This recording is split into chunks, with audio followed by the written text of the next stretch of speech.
Welcome back, everyone, and welcome to Wait, What? Why? The podcast that ponders the origins behind the things that we do. Thank you for taking the time to join us today as we discuss the origins of beer in America.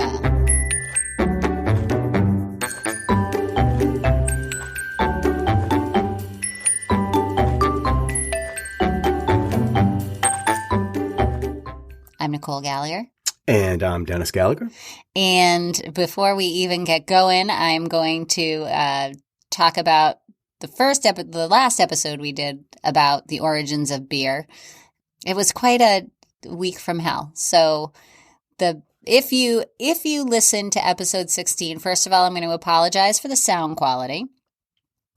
Second of all, yeah, it was rough. I was sick. We had audio issues. I lost my voice. We had energy issues. Like I said, it was a long week. We were definitely not on our game. So it is what it is, I suppose. Had the laryngitis and a head cold. And I had a little something going on, too. Yeah. Yes. And then we recorded as soon as I started to get my voice back. And then something went wrong with our audio equipment. And then I spilled a seltzer on the keyboard. And my laptop say that again. broke. What happened to the keyboard? I spilled a seltzer on it. You spilled a what?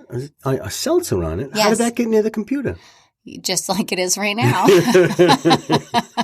I'm sorry. That's not a good example. I guess I haven't learned my lesson. No, you have not. However, yes, our sincere apologies. Then the computer had to go in for service because my keyboard stopped working. So yada, yada, yada. My apologies for that episode. Yeah, one of those weeks is turning into one of those half a months. It is. It is. It's one of those years. It's April's been in that. We've had a toilet April, to be honest with you.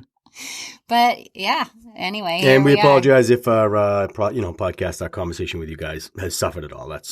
We feel bad about it. Yeah, absolutely. And I'm excited to be back at it. It actually feels like it's been so long since we've recorded. And it really hasn't been, but we're way off schedule, and I'm a planner, and so that throws me for a loop. Weren't really 100% conscious and with us during the last podcast. That's all. You were under the weather. You're feeling better now. I felt like that podcast actually was really good if it recorded right. Well, I was trying to. We kept saying bad week. I was just teasing. Yes. So anyway, we're both healthy. Yeah, feeling good. And I have new recording new cords and refurbished keyboard on my laptop. So I think we're ready and raring to go. Yes. So episode 16 was pretty much part one of the origins of beer. And in that episode, we talked about starting off in early civilizations. There was a lot of conversation about or debate about with historians whether beer was accidentally created by the fermentation of grain or if it actually preceded the making of bread because the idea of intoxication was more important than the actual making of bread itself. Anyway, but it's pretty undeniable that it was sustenance nonetheless. It was a staple of, their diet once upon a time. Yes. It's crazy to put that twist on it. So in that episode, it was exactly like you just said. It was a staple. It was nutritious. It was expected to be given in rations to the people. It's a buzz with benefits. 6,000 years ago, probably in China is the first, but we don't have a lot of information on that. So the Sumerians and then right through to the Egyptians and the Babylonians and eventually to the Germans, which is going to lead us to episode 2 today. No, it's not. I am not surprised. In my limited knowledge of the evolution of beer, or my memory of it, it's all about the Germans. They definitely got it right, I believe. Right, yeah. And yes, and in the last episode, I also talked about wanting to have some of that beer, and I just can't find it. Oh, the original, old timey recipe for we'll beer. Keep looking. So we'll keep looking. Yeah. So I guess we'll dive into beer in America and see where it takes us. And that's where we are. So, yes. That is where we are. Fantastic. Let's go. All right. So we're going to start off with 1620 with the arrival of Pilgrims on Plymouth Rock. So our daughter Megan was on an episode with me. It was actually episode 6. and it was titled Franksgiving. And when she was talking about the Pilgrims stepping off onto Plymouth Rock, it was because they were basically running out of beer. Such a funny story if that's true too, It's crazy. So they were running out of beer, and that's why they had to land on Plymouth Rock. Somebody had to make that story up. No. All right. How amazing is that? Listen to this. There's a book by Robert Huckins titled Microbiology and Technology of Fermented Foods. Okay. And he writes about a diary entry from a passenger on board the Mayflower. Quote, "We could not now take time for further search, our victuals being much spent, especially our beer." Unquote. That was out of a diary for someone who was entry. Actually on the Mayflower? So kind of just like we talked about in it's our a staple. Last episode. 100%. Well, it was safer than water, and especially when they were traveling by sea. Right. So, beer kept well. Well, plus, you can't bring water and beer at sea. It's way too heavy. It throws the ballast off. Well, you just bring beer. Like we talked about, the fermentation process kills any bacteria in it, right? The boiling of the water before the fermentation, whatever. Yeah. So they would drink beer to keep themselves hydrated as opposed to water. So beer was crucial on their journeys. I love that story. I think that's fantastic. So Pilgrim's beer was made mostly from things like spruce and pumpkin. William Penn. Oh, hello. Oh, our cat has decided to come through the studio. Yeah, that's hey, lovely. cutie pie. Walked right across the keyboards. Yeah, right Thank across. You. Sorry about any keystrokes that weren't... Come on, go away. No. Yeah, you know how cats are. Sorry about that. We'll keep going. We're professionals.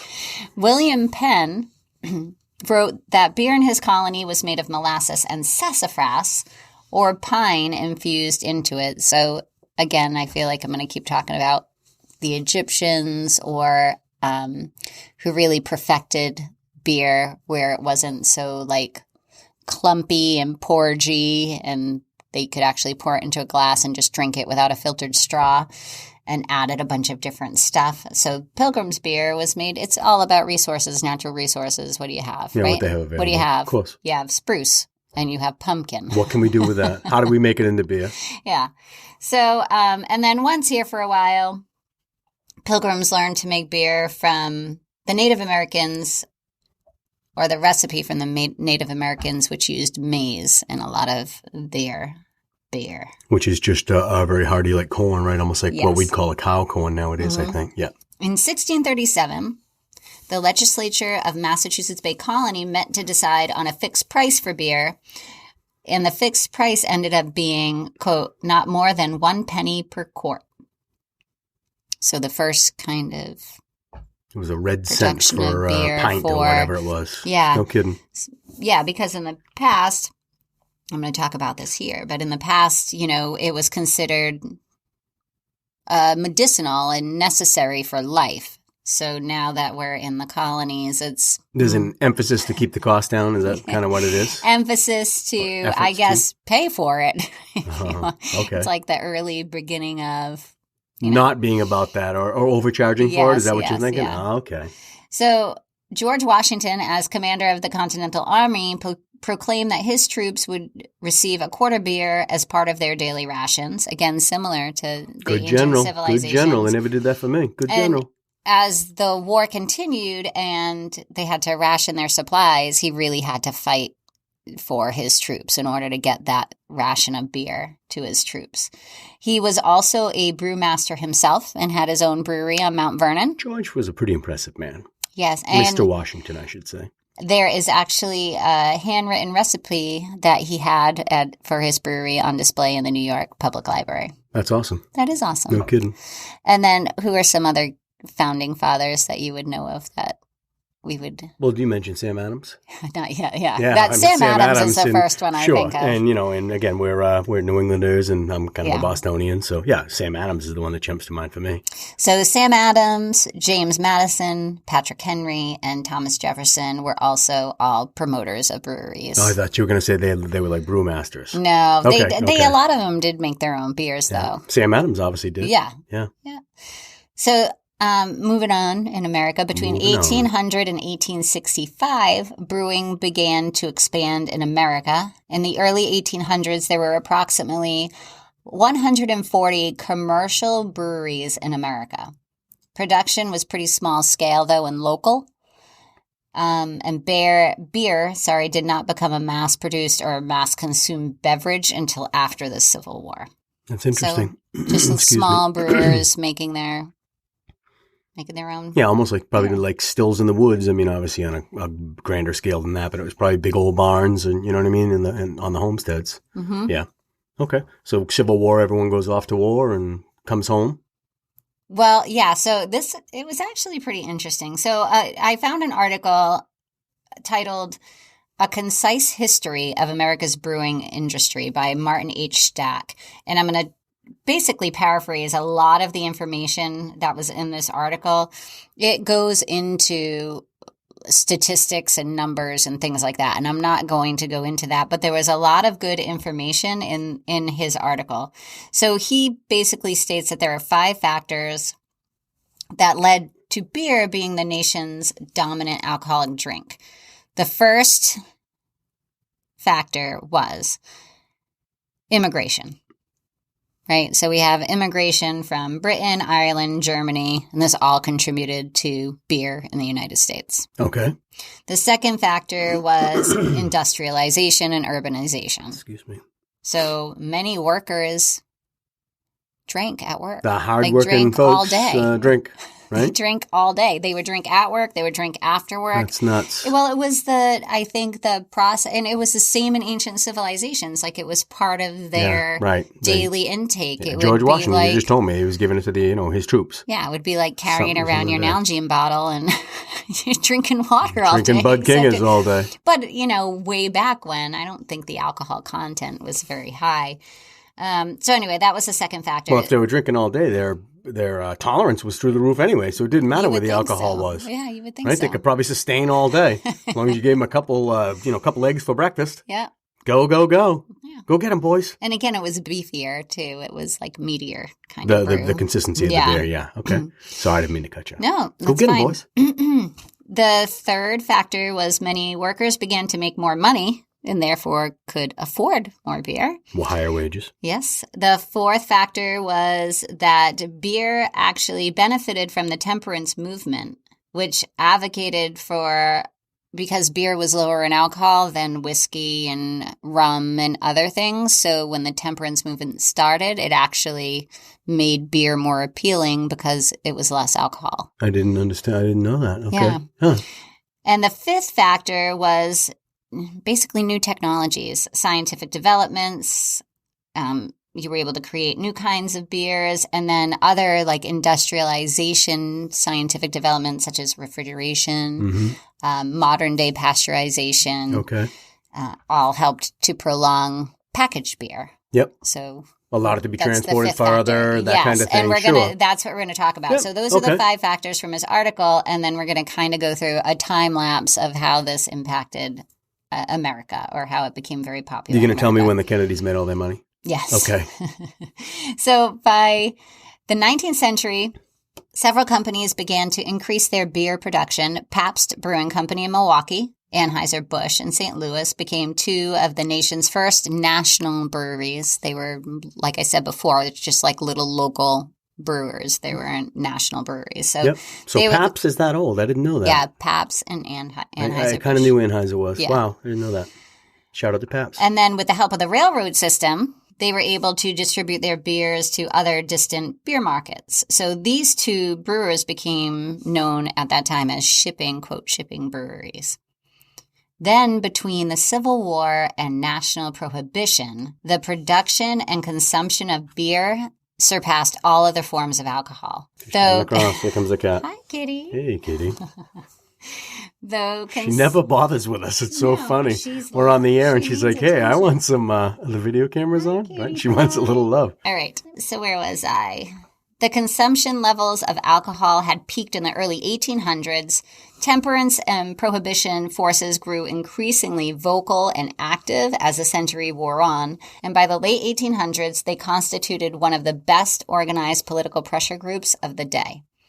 Their efforts obviously were very successful because we had the ratification of the 18th Amendment on January 29th, 1919, that along with the Volstead Act made prohibition and distribution of any beverages with more than 0.5% alcohol illegal. Wow. What year was that exactly? This was 1919. 1919. So you could not make any sort of alcohol that was more than 0.5%. That's horrible. Can you imagine? I cannot. So 18th Amendment for Prohibition lasted 13 years. It was from 1920 to 1933. Beer consumption definitely fell. They think, historians think that alcohol consumption then might have increased because, you know, you're making moonshine and you're doing all those other types of things. So our big shipping brewing or breweries. I'm sorry about the cat, everybody.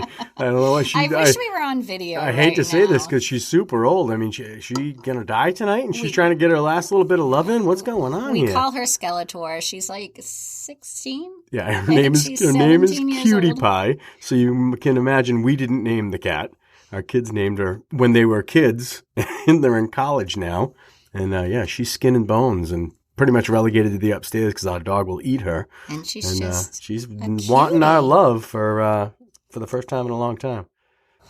So during the 18th Amendment, which was in effect from 1920 to 1933, 13 years, we saw that the consumption of beer fell, but the consumption of alcohol might have slightly increased because it was easier for them to make grain alcohol in secret than it was beer.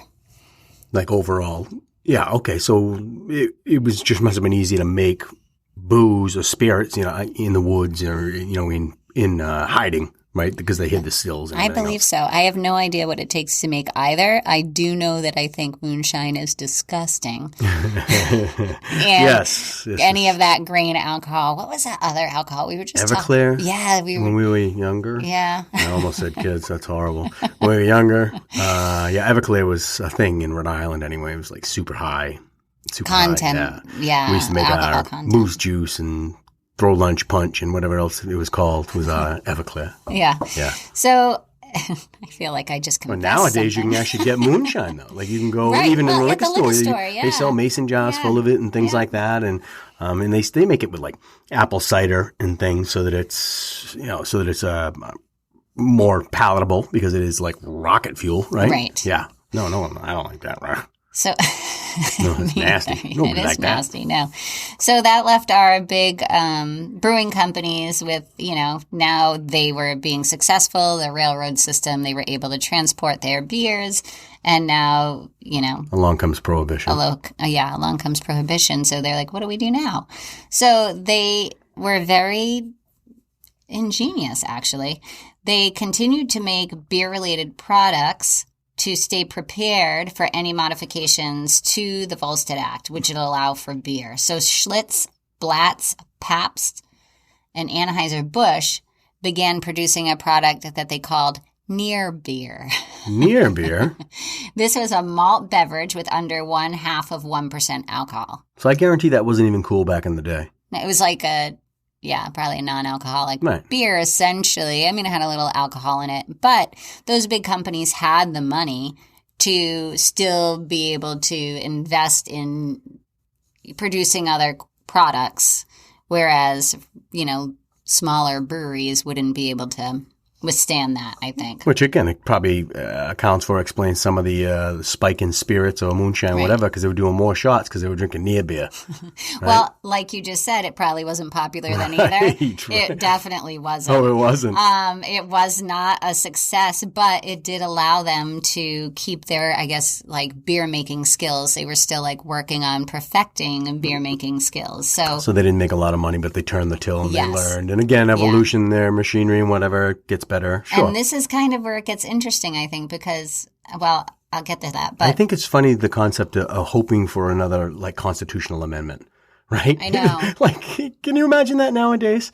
You know, being like, oh, they're going to change it back. I know they'll change it back. And that's what they were hanging on. well, Yeah. And That's a crazy idea if you think about it. It was crazy the amount of alcohol people drank as like just every day. Like it was just every day, everywhere, all the time. No, like you were saying, at work and whatever. That's and nuts. It was causing accidents in the factories. But, we had these new, like... People driving. Well, we had industrialization and we had all this new machinery, which was never a problem before because we didn't have that. So you could... I'm sure people got crushed. Yeah, you could have a couple beers at lunch if you weren't taking the motorcycle home, right?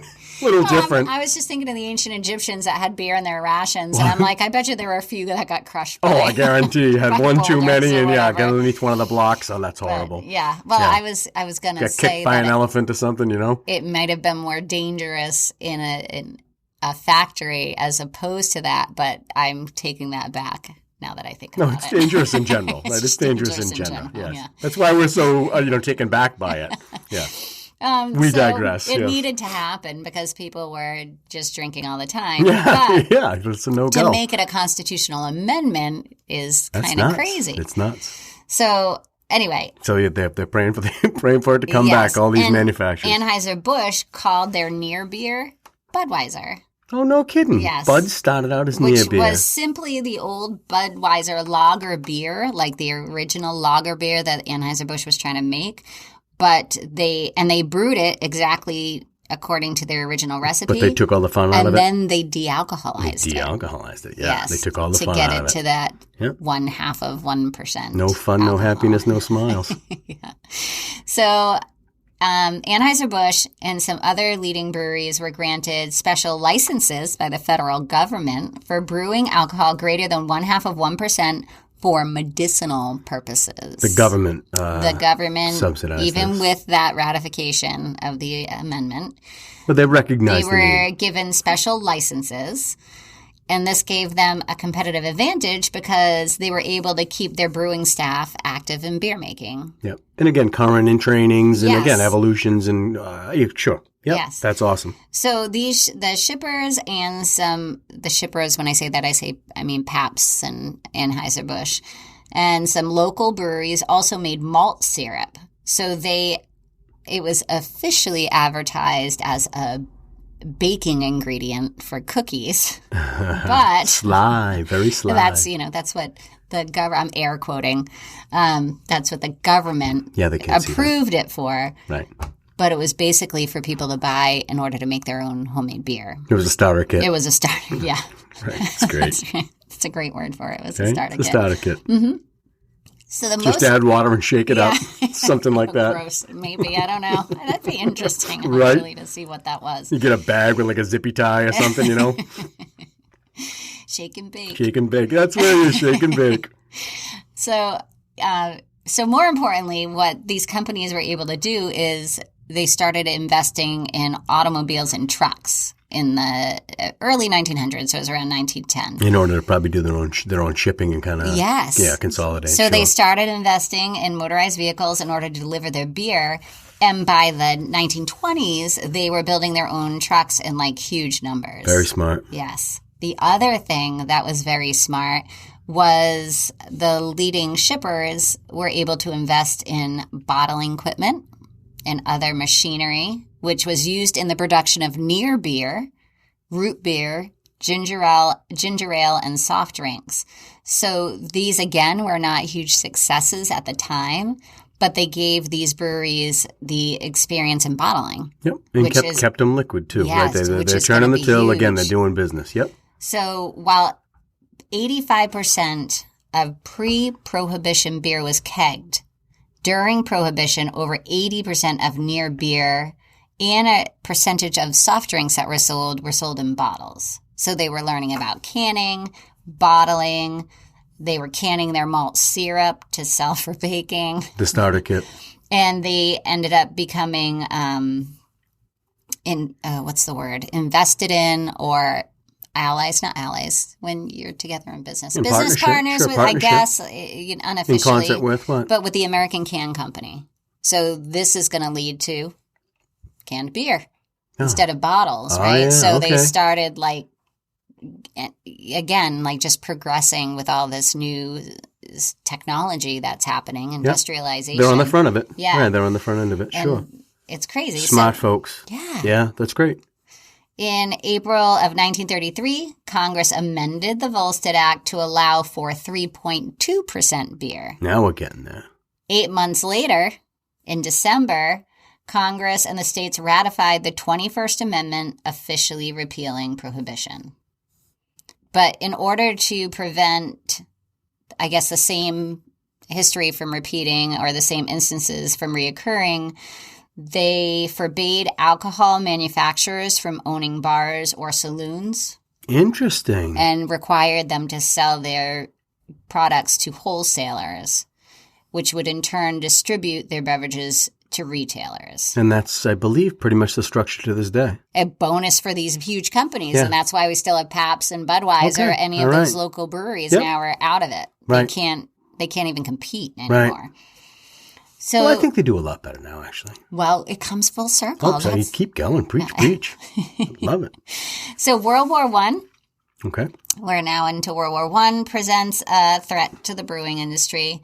Government officials use wartime emergencies to impose grain rationing, which is a step that again led to lowering the alcohol level of beer to 2.75%. Okay.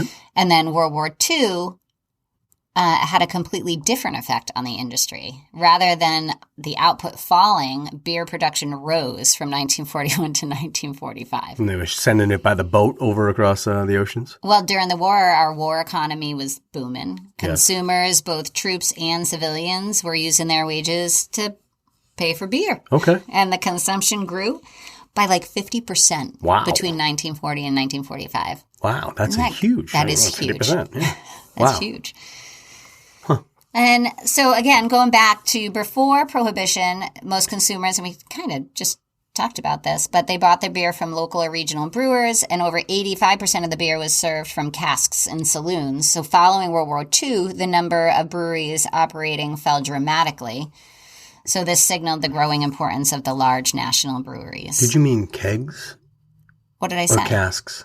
I said casks is what was in the article, but same. Is it the same? Yeah. I thought a cask is like a... Casks is smaller, but in the saloons. I thought it was more like a mug. Isn't a cask like a mug? I feel like cask is a weird word now, and I keep saying cask. Well, we're going to say it until we figure it out. Cask. Cask. I thought you meant mug. Beer cask. I'm going to ask the Google. Well, if they were in... Yeah, no, they're kegs. Yeah, okay. Yeah, no, you're right. I'm wrong. Huh? I love when you say that. I can't even believe I said that. It was like an alter ego just came up. Did everyone hear that? That was horrible. It's horrible. I feel sick. I think that's the name of this episode. Oh, gosh. I'm right, you're wrong. Let's go. All right. Don't want to hear that. Anheuser-Busch, again, Pabst, Schlitz, and Blatz had grown tremendously in the years following the repeal of the prohibition. The other important change concerns how beer was sold. So before, did I just say this? No. Before Prohibition, almost all beer was sold on tap in bars and saloons, while only about 10 to 15% of the beer was bottled, and it was way more expensive than draft beer.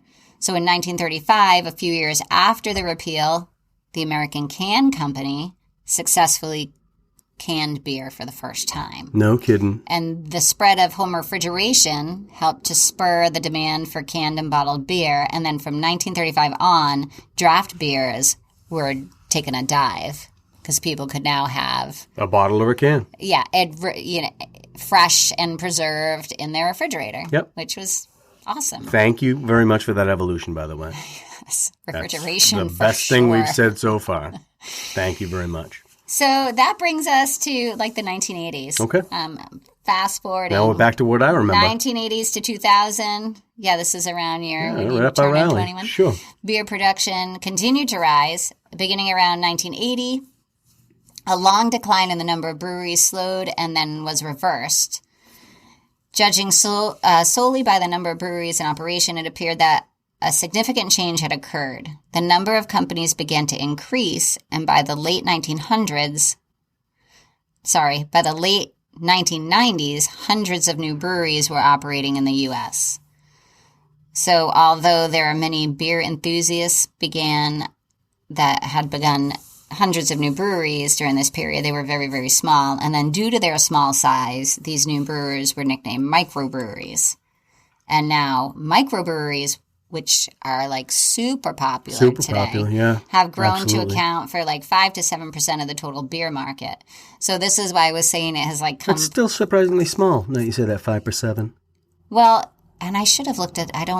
I could go back and look, but I don't know when this article was printed, but it was relatively new. But it made me start thinking about how many restaurants even we have just in town over the last 5 to 10 years that are all microbreweries. Yeah, they're tap rooms. They're taverns and tap rooms. Like a Budweiser or Coors or whatever. There are a lot of microbreweries. So it came full circle when we started our last episode, right? It was like brewed in the home, brewed for the family, very small, and then it was... mass produced. Then it expanded to breweries or local taverns and local breweries to these huge mass produced shipping companies. And now we've come full circle to back to more of a microbrew. Yep.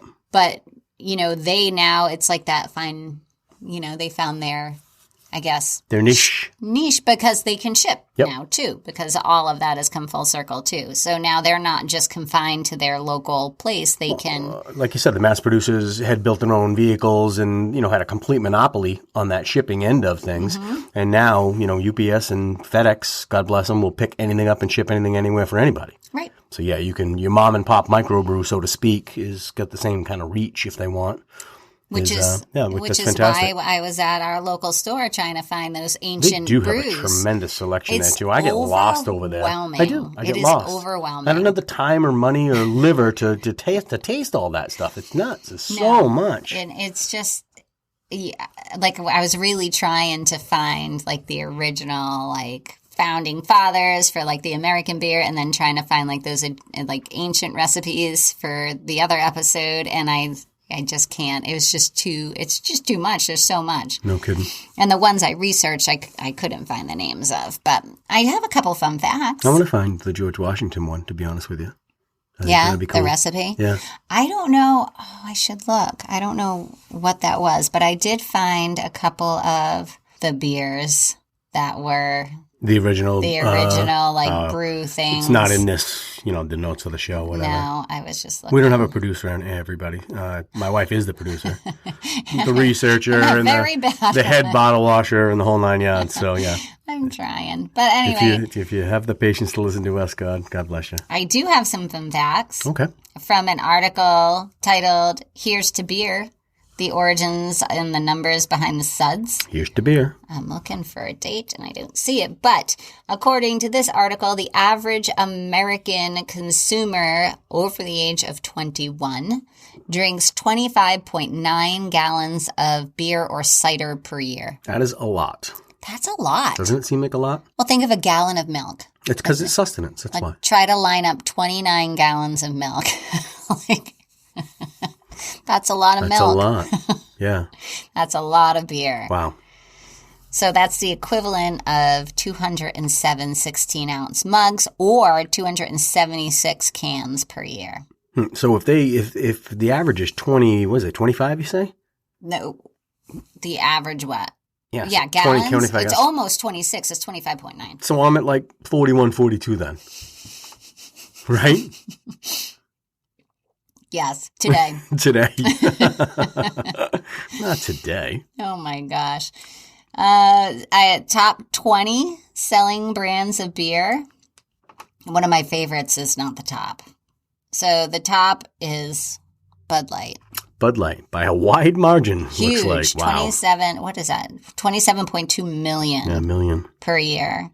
Right? No, it's not per year. This is a barrel shipped in 2019. Barrels. Barrels shipped not in 2019. Beers, barrels. So. That's a lot. That is a lot. And then second place is Coors Light. Silver Bullet. And then that's 15.9 and then 14 from Miller Lite. And then it's all these light beers. And then we'll get to the ones I like way down here. Blue Moon is, I think, the only one I would like, and that's 2. Yeah, Blue Moon's a good one. 2 million. That Yingling's good, too. Yingling was on there. Yeah. I saw Yingling there. Keystone Light, that's what we used to drink in the Marines when I was poor. We were Keystone. poor. Very poor. I think that's popular here. Keystone was cheap. So another fun fact, 82% of our beer comes from United States. It's produced 82%? domestically. Wow. 82%. We prefer our own beer. We do it well enough here, right? All right. How do you think most people buy their beer? Cans, bottles, or draft? I would say most people buy cans. You're right. Yeah. 60%. 60%. Well, that's the responsible thing to do, to be honest with you, from a recycling standpoint. It is. It is. I know. And then 30% were glass, and then 10% draft. Let me see what else. Which state do you think has the most licensed breweries? Oregon. No. Washington. Yes, they're one of them, but they're up there. No. They're 5. So the numbers that I'm looking at on this chart are 500 or more breweries. Washington has 600. Mm-hmm. So it's up there. The state with the most? Vermont. California. Well, California's huge. 1,370. Yeah, California's huge. Vermont's not in there. New York is up there, Pennsylvania, and Michigan. Oh, and Colorado. Colorado's up there as well.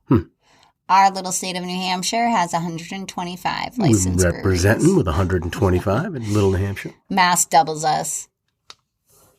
And yeah, I think that's all I have. How many in Maine? Maine, 186. Texas, 466. For some reason, I would have expected more there, but... Not a very dense population, not like California, you know? Oh, so for now, another... beer is still America's alcoholic beverage of choice.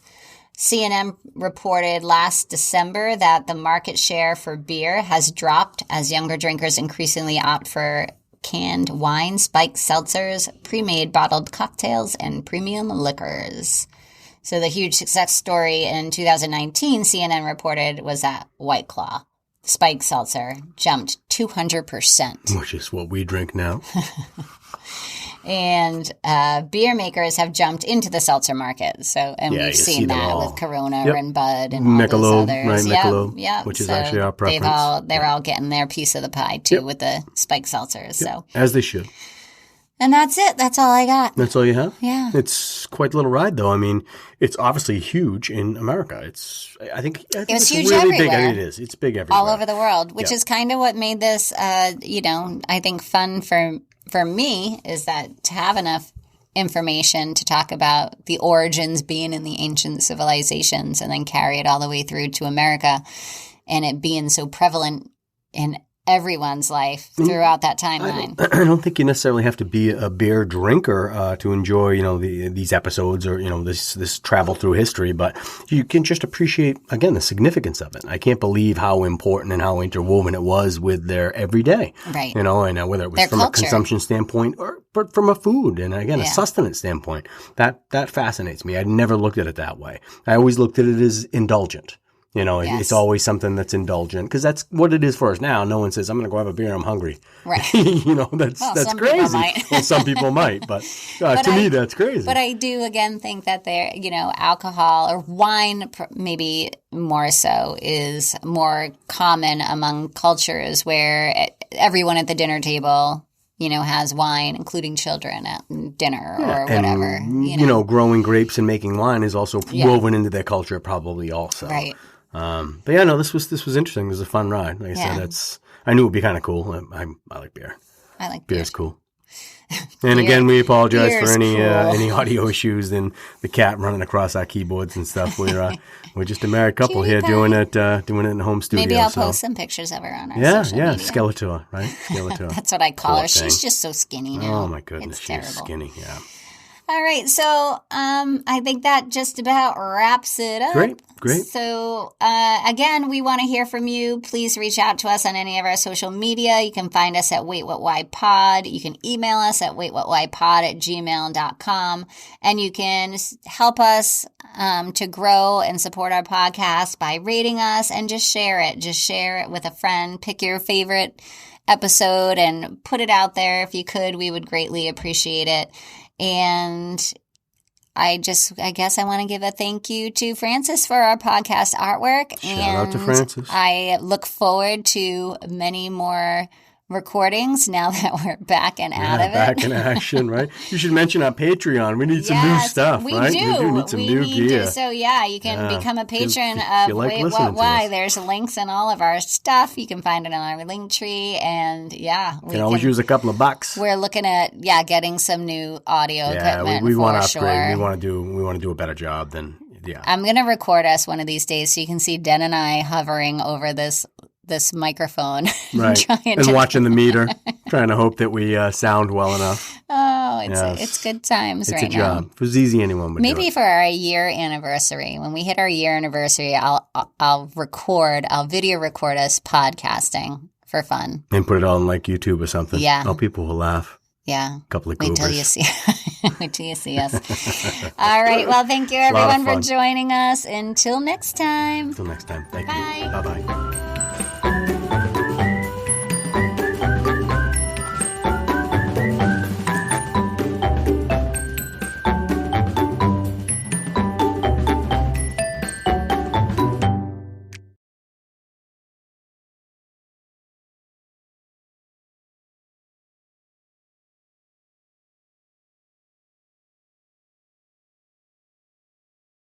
Sir.